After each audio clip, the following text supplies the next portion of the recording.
Welcome back to another episode of Evolving Through Experience, where we discussing growth in every aspect, mentally, spiritually, emotionally, physically, and beyond. Today, guys, we got a special guest that we've been requesting for a while now, but we finally made it happen. Okay. Naomi, how you feeling? I'm feeling good. How are you? I'm good. Thank you for coming on. Thank you for having me. Nah, for sure. So obviously know what this platform is about. I told you briefly, but today's episode, we're going to call it Evolving Through PowerTalk. Obviously, you know why. I'll definitely get into that because we want to talk about your story and how you've been able to evolve as a woman, just through the different experiences that you have been able to overcome. Some obviously unfortunate, but at the same time fortunate because you've been able to prevail. Absolutely. So I just want you to go ahead. We're going to start from the top, but I'm going to let you introduce yourself. Just let the people know what you do and who you are. Hello, everyone. I am Naomi Glay. So I am a realtor, former Miss Liberia USA, former Miss International Africa, currently the founder of PowerTalk, which is a event panel where we talk about social and taboo topics. Facts. Obviously, we met at a networking event. Yeah. Like minds always think alike. So, speaking of that, before we even get to that, obviously, shout out to EYL. We're gonna start with obviously your childhood. I want to start there because, like anybody, that's where everything starts at, from how you was raised, going to your parents, all those different things. So I want you to go ahead and just talk about your childhood a little bit, if that's cool. Yeah, so absolutely. So I was raised in Kansas City, Missouri, but both of my parents are Liberian. So I was raised in an African household in Kansas City.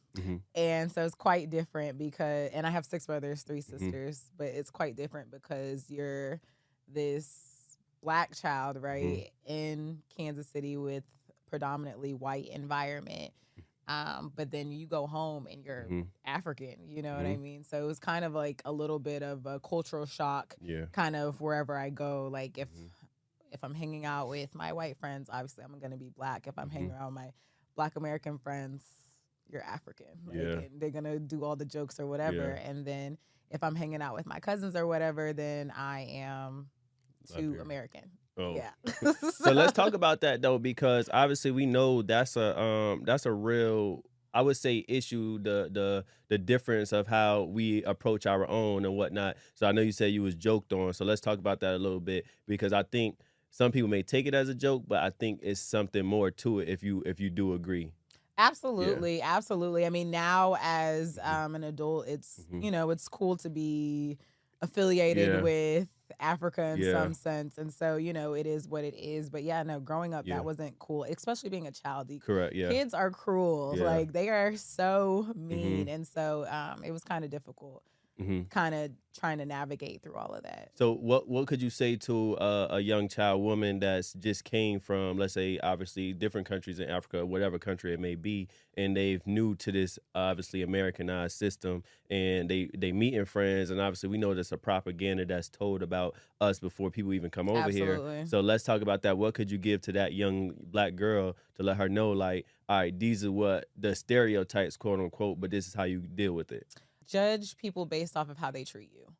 That's just it. You can't group everyone as a whole, of course. If you can have, if you've experienced so many of a certain kind, then that's fine. That's your experience and that's fair. But judge people based off of how they treat you. Facts.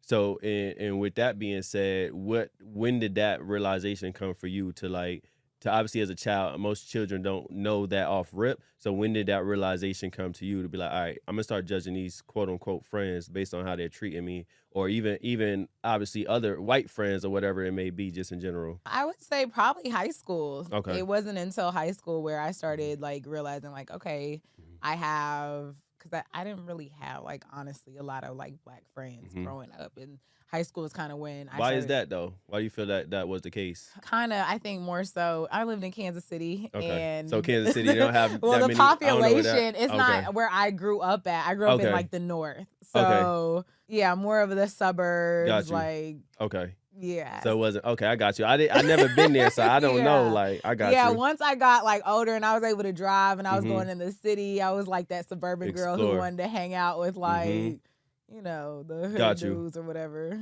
Okay, so let's transition. So with that, so now your parents. So how was that? Like, how was your parents? Like, because obviously, obviously, it's not even it could be a stereotype. And you could correct me, but obviously, they say obviously African parents are harder on their children than anybody else. So how was that growing up with that process?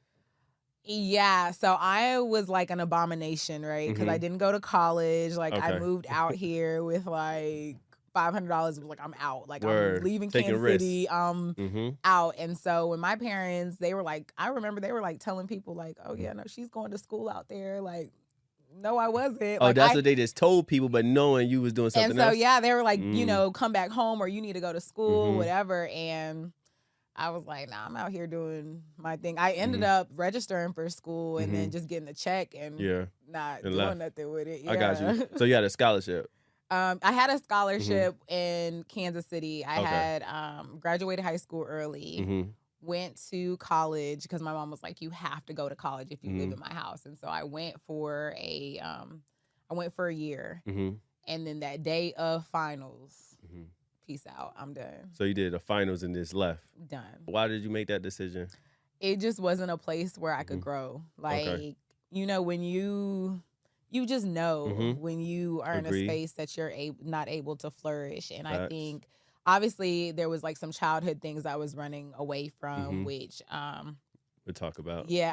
I got you. I got that coming up. And I then, already know. But then also I just wanted to pursue a dream, and at that time was modeling. So I had moved out here with $500 and was like, I don't care what it is, but I'm leaving. Got you. Do you ever feel like as having African parents, obviously, and I don't even like to say African parents, 'cause I just feel like we putting a separation on us, even down to like African American, but just for the lack of a better term right now, having African parents, do you ever feel like did they ever explain their reason? Now, I don't want to stereotype, but did they ever explain their reason on why they felt like you just had to go to college, why you couldn't be successful in any other aspect? I mean, because that's all they know, right? And like even now, a lot of like in Liberia, a lot of kids growing up, they want to be in politics because those are the people who are educated, but those are the people who are making quote money. unquote. Yeah, exactly. Quote, unquote.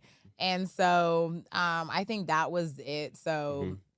Yeah, I didn't go to college. Did you ever later have a conversation with them to help them see a different side, or were they even willing to have a conversation to see another side and like support you even if it didn't go along with their goals? Over time, they just seemed like, okay, I can't. She's not listening. She's not listening. Like Got she's you. gonna do her thing, Yeah. and then as I started getting more like recognition and notoriety, it was more so I'm proud of my daughter. She's this, she's that. But at the beginning, it was like you're, The disgrace? not a disgrace, but you're exposing yourself because I'm modeling at this point in time. Okay. You're exposing yourself and all that. They just didn't. They didn't get it. Yeah, got you. Yeah. And what about your siblings? How are they in this support system, or what were their thoughts? So Because you said you got 6 brothers? 6 brothers, 3 Okay, sisters. 3 So sisters, it's okay. actually really weird. It's like I think a part of me didn't even really take into account how they felt when I left, right? It's now when I go back home and they're like, oh, remember you used to do this, or oh, you used to do this. And I'm like, child, I don't even remember any of that. So I mean, they would support, call me, whatever, but I don't think they knew to what depth and what experience. Yeah. But I think that's a good thing too. Would you agree? Like you said, not caring about other people's opinions. Yes. At some point you did though, would you say? Yes, Okay. exactly. So let's talk about that transition, because I think everybody may have gone through that, or they should go through that, because I think it's growth in there. So let's talk about that transition for you. Yeah, so I think it just kind of comes with time, right? Like even still now till this day, I'm like, now more so ever, I don't care. Like I'm me. Yeah. I say what I say. I talk the way I talk, but it just comes with time. Yeah. Being able to teach yourself how to love yourself, because we don't get taught how to do that. There's not a school for that. Yeah. Yeah. Do you feel like, I mean, I think it's definitely not a school for that, but I think we should be taught it. Obviously, if we're not. And I think, like you said, our parents just know what they know, so they don't understand the importance of instilling these things. And maybe they're still figuring those parts out of their life. for whatever reason that may be, but everybody's on their own timeline. Absolutely. Yeah. So I want to go back now because obviously this is a very touchy topic. I didn't know when it happened. I know you spoke about it briefly. So let's talk about that. It was childhood? Yes. Okay. Yes. So what he's referring to is kind of talking about my experience with child sexual abuse. Mhm. So that was a thing from about 8 years all the way to 15 years old. Mm.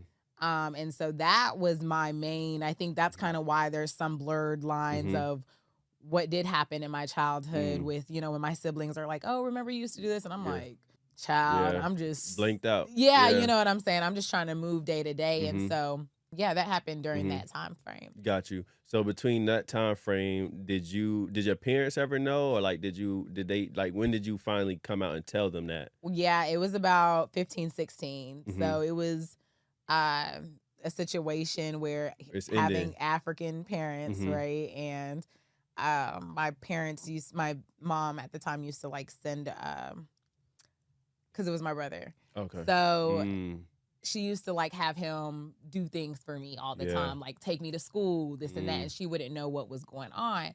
So I used to play basketball. I used to be in French club. I used to be in all of the clubs because I was trying to run away from home.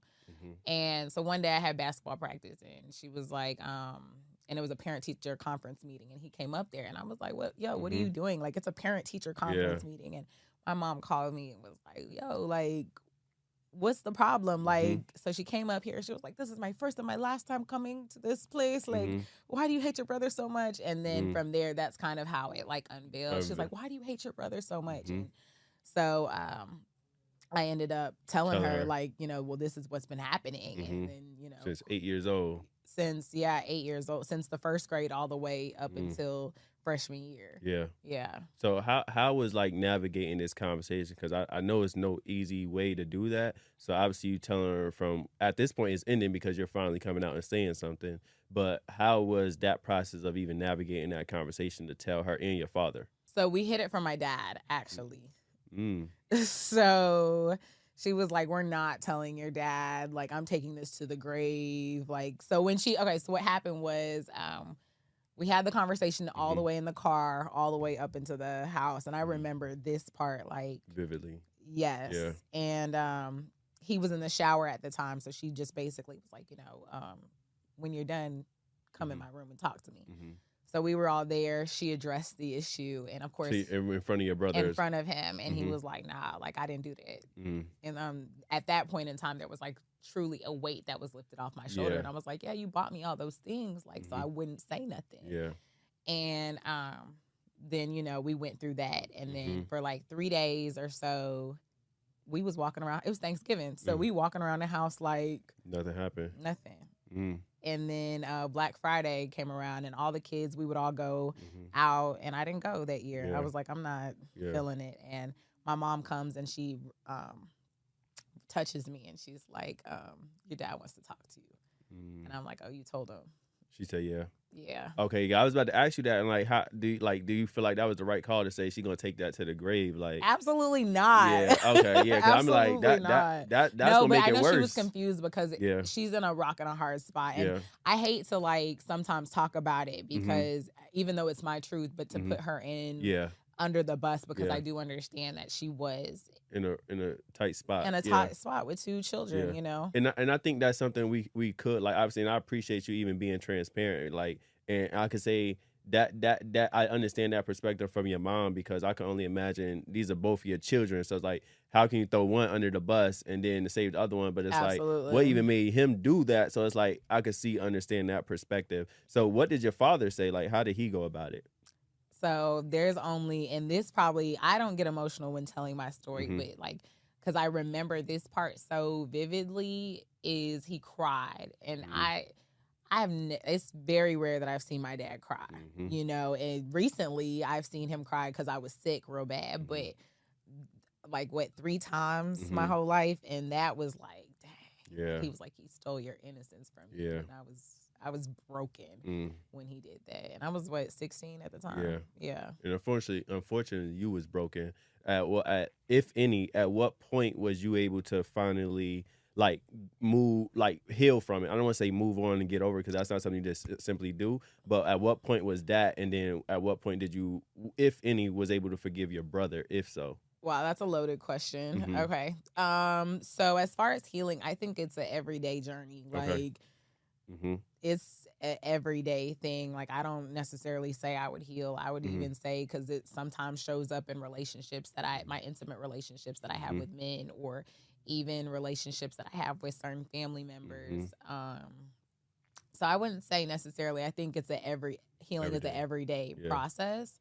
To As far as forgiveness is concerned, I have forgiven, but I have not forgot, and it's not a relationship that I care to rekindle. Yeah, got you. Whatsoever. No, I appreciate the transparency. That is heavy.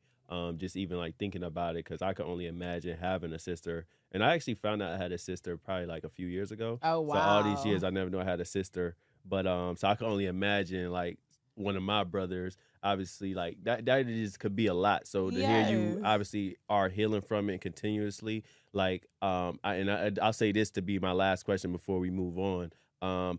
So I know you said now that shows up. So what are some of the steps you're taking now to pretty much continue that healing process, even when you find yourself like where it's attacking you in some degree, and it's like it's most clear, like it's bothering you? What are those steps you take now?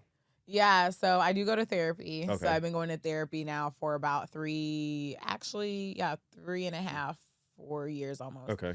Congrats. And so that's definitely a thing. My support system, like when people ask me questions like this, I think this is a form of healing, being able to talk about it without crying, without, all of those other defense mechanisms that you'll do. And journaling, and then a lot of self-care. Like I think right now more than ever, especially with those like intimate relationships, is just really just taking a step back and reserving a lot of you, because sometimes you'll give all of yourself to someone too quickly because that's what you're used to. And so just kind of relearning a lot of traits that I had used for survival. Yeah. Keyword survival. So now it's thrival mode. For sure. What could you just say that you could give to a young girl that may have went through that? What could you tell them? Like, obviously, that's what's working for you, and I don't think it's a right answer for everybody. But what do you feel like is a general that could help them start overcoming that? That's 16 years old and just finally able to come out about it, or looking to come out about it. Well, I would obviously, you're not alone. Like, and there's like literally so many communities that talk about sexual abuse and being abused, and you're not alone whatsoever. And then also just having a great support system is extremely important to be able to overcome, because it's a mental battle more than anything. And so just leaning into God, leaning into your support system. Got you. And how do you feel like you could find that support system? Or how did you find your support system? Honestly, I think God just places certain people in my life for a reason. And so God. Got you. So what inspired you to create PowerTalk? So PowerTalk. What inspired PowerTalk? Well, explain. You correct me, but I want you to actually tell you what PowerTalk is. I know I seen it on your page and everything. Yes. But you explain it what PowerTalk is, and then you can go. So PowerTalk is a panel discussion event where we talk about social and taboo topics. So the very first PowerTalk, we spoke about being in the fashion industry and the challenges that you may have, and like having a 9 to 5. And it wasn't really even in the fashion industry. It was in the creative space, being an actor, being all these different things, a rapper, all these things in the creative space. Like, you have challenges. And so we had a panel that consisted of about 4 or 5 people, and they just kind of spoke about their testimony. And then the second one, we talked about the sexual abuse within minority communities, and we had dope panelists, Chris Stewart, Kinsley Brown, all Sue Solo.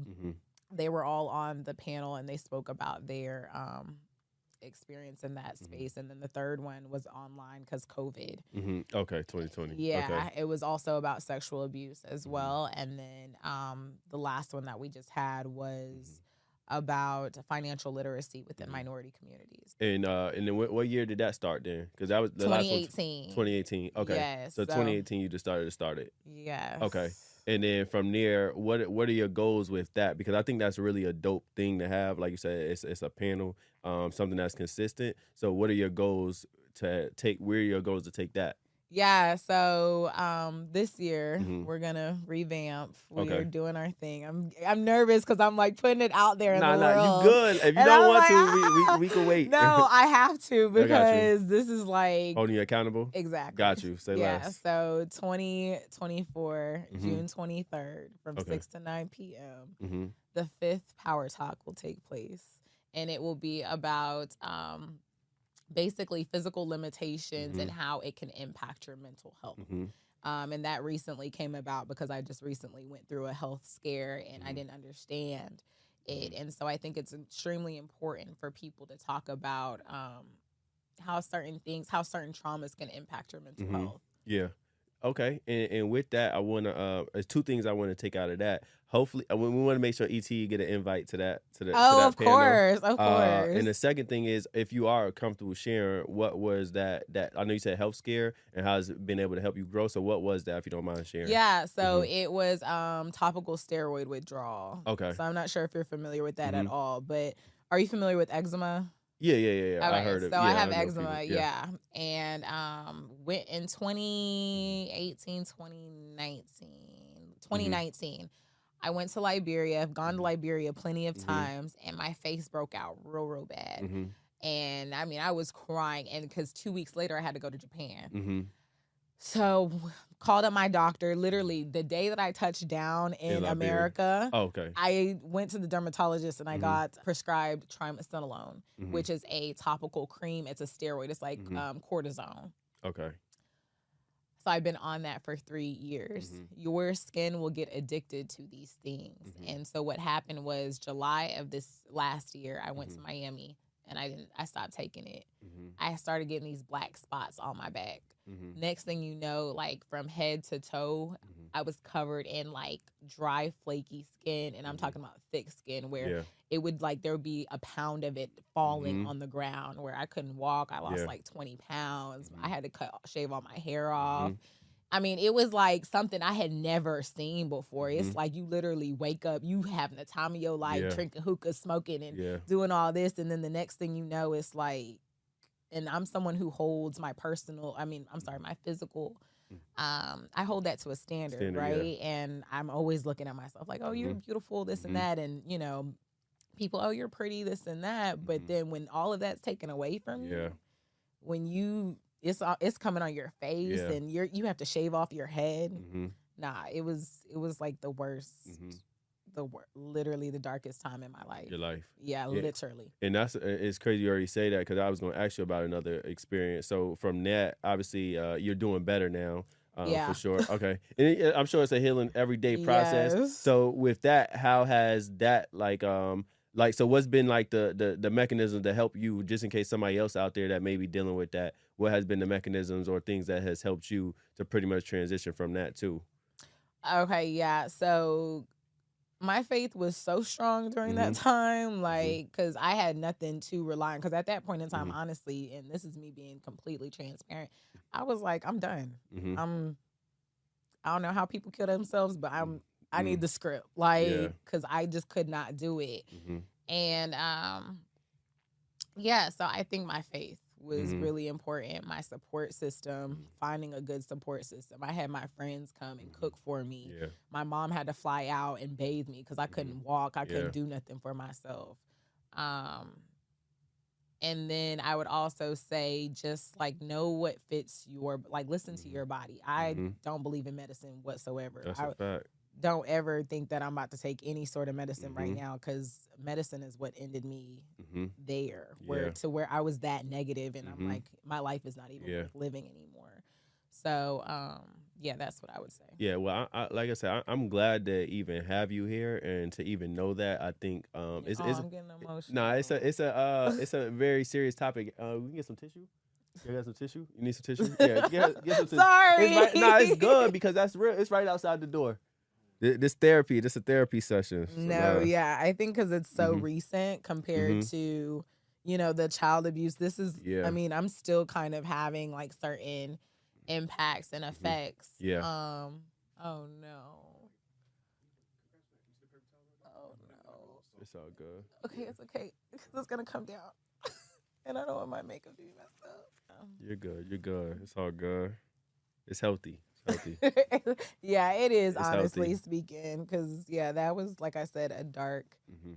Okay, just want to make sure I'm good before I begin again. You good. Just get under your nose. Okay, thank you. You straight. Okay.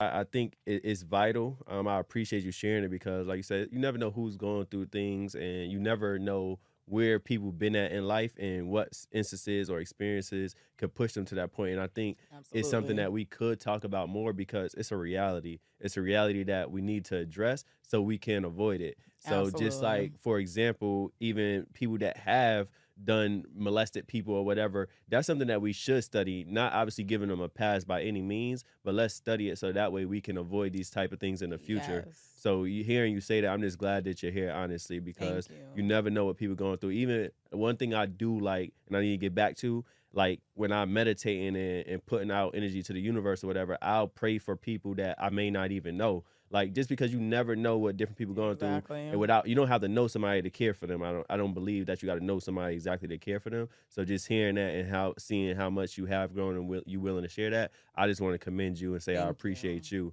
because it's definitely gonna help another woman out there. Yeah, thank you Yeah. for sure. Nah, for sure. So even with that, I want to talk about obviously going back to Liberia. So let's talk about that because one thing I want to do this year, I'm waiting for somebody to tell me the word. I'm just gonna do a spontaneous trip to Africa. It's probably gonna be Ghana, but I want to ask you like, what are your experiences? Obviously, from being, even though that's your home and going back and forth, like, what is your experiences from that? Yeah, Like, so grateful, good experiences, obviously. yeah, I love Africa. I Mhm. love everything about it. I Mhm. don't know if it's because it's truly my mother's land or Mhm. what, but Mhm. there's no better feeling than Mhm. going there. Like the Mhm. air is different, the food, the Mhm. culture. Um, I'll even say I had a time in Ghana. Mhm. I've had a time. Got you. I've had a time Yeah. in Ghana. But Liberia, that's of Mhm. course home. Home.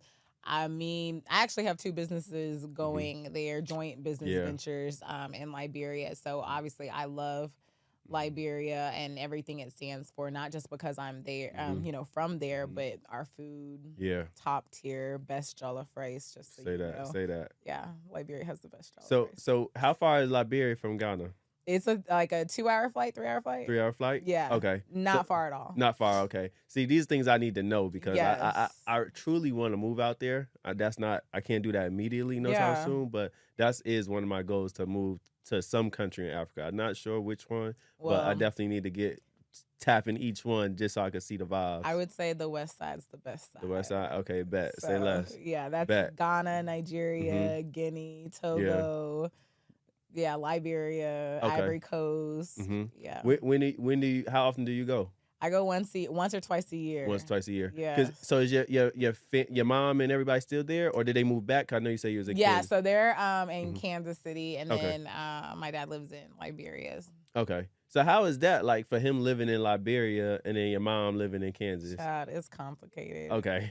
I have Look. two dads. Okay. I got you. Yeah. Nah, I feel you. That's a reality though. That's a reality for a lot Yes. of people, whether that's two moms or whatever. So Yeah. So my okay. dad that raised me, Mhm. and yeah, he lives in Kansas City as well. So how was that relationship, if you don't mind even us talking about it? Because I think having multiple parents or whatever can be like not weird relationship, but it can have its challenges. So what has been some of those challenges that you've been able to look back now and say, all right, these has helped me grow, or even helped your parents grow? Because it's a all around thing.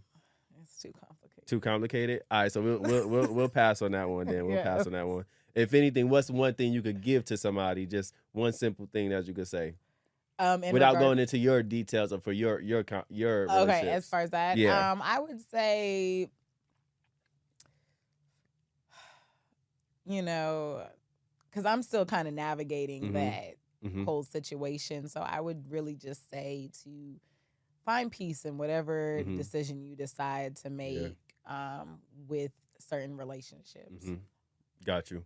Hey, I think it's with your situation. Obviously, I think it still could be a beautiful thing. I think this depends on how people look at it. Yeah, I just for know sure. for me and having obviously my brothers and siblings having obviously different mothers. I think like it could go hand in hand, and like I said, I don't regret none of it because without them, I wouldn't have my dope siblings or whatever things of that nature. So I think, like you said, making peace with whatever relationship is going to be the biggest, most vital thing. Yeah. So I want to ask you, what's some books or even people that has truly helped you overcome or inspired you and help you prevail? Oh, wow. So I need to start reading books. Okay. I'm currently reading one. It's called Set Up Your Boundaries. My friend recently just got that for me. And I think it's been helpful because I've been able to navigate not having boundaries. Yeah. Okay. Like being such like a people pleaser, like a yes person. Like I've realized that my love language is acts of service. So I'm going to show up for people by doing acts of service. You need me to help you move, I'm there. You need me to do this, I'm there. Even if it stretches myself, and I'll do that. And so what do they do for you? I expect them to love me like that, but their love language could be something else, and they love me in a certain way. So that book is kind of helping me kind of understand those type of things. Okay. And one I will recommend for you to probably check out is it's called What Happened to You versus What's Wrong with You.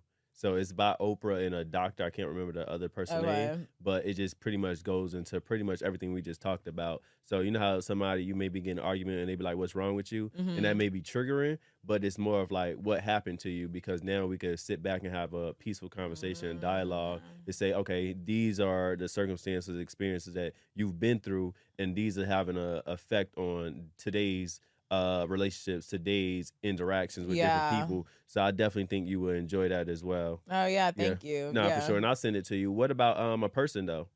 A person, I would say my friends, my support system right now. They have been able to help me go through. As far as like a famous person, you referenced Oprah. Like I've loved her from like the end of time, and I know people cancel her every day or whatever the case may be, but we have similar stories and I can relate to her. And so the idea behind PowerTalk originally was I want to be the next Oprah. I want to be able to have conversations with all kinds of people and help their testimonies inspire those who hear them. So we're going to do it. We're going to put that out there. So you're going to be the next Oprah, if not bigger. Bigger. Yeah, bigger. I like that. Let's go bigger. Go bigger or go bigger. So yeah. So all right. So we're gonna have that. So these are one question I asked to all my guests. In your own words, what does evolving through experience mean to you? I think evolving through experience means a number of things, right? I don't think it necessarily means evolving through your own experiences, right? I think that you're able to learn from other people's experiences. When people say, "Oh, what is it? Experience is the best teacher." Yeah. Not necessarily your own experiences, right? Like if you bumped your head going through this way and you tell me, hey, don't go through this way, I just bumped my head, I'm also going to learn. So I think it's also being able to take what you've learned from other people, take what you've learned from your experiences to understand that you're gonna keep going through life every single day until you die. You're gonna evolve. You're gonna have different phases of yourself. That's honestly the correct answer. I tell every guest there's no wrong answer to it, because like you said, evolving through experience can mean so many different things, and it doesn't have to just be your experiences. And that's why we sit here today and I have these therapeutic conversations, because it may be something that you said that somebody can relate to, and also they can't relate to, but it could still help them evolve in whatever their situation is. Whether that's big or small, however anybody want to scale it, but they're all vital. And one other thing I do want to ask you, as far as like your mindset, I think that's super important for anybody, women, men, no matter who they are. At what point will you say, or before I even get to that, where do you want to see yourself like in the next 5 years? Because we gonna put it out there and it's gonna happen. So where's that gonna be? I need a man. Okay.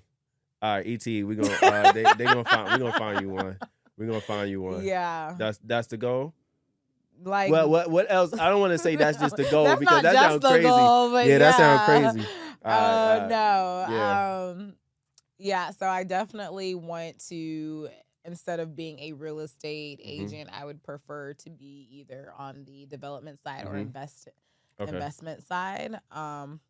As far as career is concerned, PowerTalk. At that point in time, we need to be either on the road or we need to have like a set studio that we're doing these things at. Yeah, at that point in time, I'm definitely gonna be a multimillionaire. Facts. Like, I just do too many things. My hands are in too many things right now for me not to be that. There. Yeah, honestly speaking. Okay.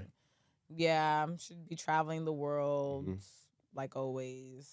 Yeah, that's facts. All right, I like to hear that. I got some ideas for that power talk too that I'd love to discuss. Yes, I would love to discuss. I think it aligns with the brand, truth be told. So we could definitely connect on that we partner will for sure. I love that idea. So now I just want to thank you again. First before I even do that, what any last words you want to just leave the people? And we're gonna definitely help you find a man through ETE. So they got to be evolving too, though. So I got you. Oh, I can give you the qualifications for that later. All right, go ahead, put them out there. They're on the camera. Put them out there. We got you. I'm gonna chop it up. Make sure they know. They got to know the qualifications. Okay, so they have to be cultured. Like, you can't say that you've never been out of the country. Okay. That's like just my thing. Okay. They have to have been to Africa or a country in Africa? No. Okay. No. Yes. Okay. They need to know how to spell. They can't say they're they. No. No, that's a vital. That's vital. Waste. Yeah. Like weather and weather. No. Yeah, I got you. No, that's like not a thing. Like for me at all. They have no money. I need security. Yeah. Like for real. Got you. That's a fact. And they have to be taller than me. Okay. And what else? Oh, their soul got to be right. They just have to be their spirit. Yeah. Like, they have to be good people, genuine. Like, that's important to me. They need to know how to communicate. They need to be open-minded. Emotional intelligence. Oh, yes. Got you. And what else? I don't really care for the multiple baby mama situation. I don't have no kids. So you're not judgmental? I'm not. Okay. No, I think that's good. That's good. Yeah, no, but I don't want nobody has multiple kids. Oh, multiple. Okay. Multiple baby moms. Okay, I got you. No. What's multiple though? Just hypothetically speaking. I mean, what's multiple? That's all. Oh, so 2 is the max? Or they can't go over 1? Yeah, I'm saying I'll say 2. Like, 2. I get it, because the majority of the time I do date older men, so I understand that you've probably lived your multiple lives, whatever. But and they need to be wanting to have kids, because I don't have any kids. I just wanted to understand so they can know, because we're gonna chop this up and put it out there. So I got you. Okay. Perfect. So yeah. So now, other than that, any last words you did want to say outside of that for the man? Yeah, I mean, just for one, thank you for having me. I really appreciate it. This was actually really nice, and I needed this. And just to be, for anyone who's listening, just to be themselves and don't beat yourself up if you're not who you are or where you want to be right now. Because I think we get in the habit of, I'm supposed to be here, and looking at social media, looking at other people. And it's just like, stay in your own lane, keep your eyes on your own paper, and understand that you will be where you're supposed to be when you're supposed to be there. That's a fact. Well, I appreciate you coming on again. Like I said, this was therapeutic for me. I'm sure it's going to be therapeutic for anybody that does watch it. So if y'all enjoyed another episode of Evolving Through Experience, make sure y'all follow us. Make sure you shop the brand. Make sure you support it. Share it with a friend. And if you're not evolving today, start, because if you're not evolving, you're dissolving. So make sure y'all catch us on the next episode. Peace.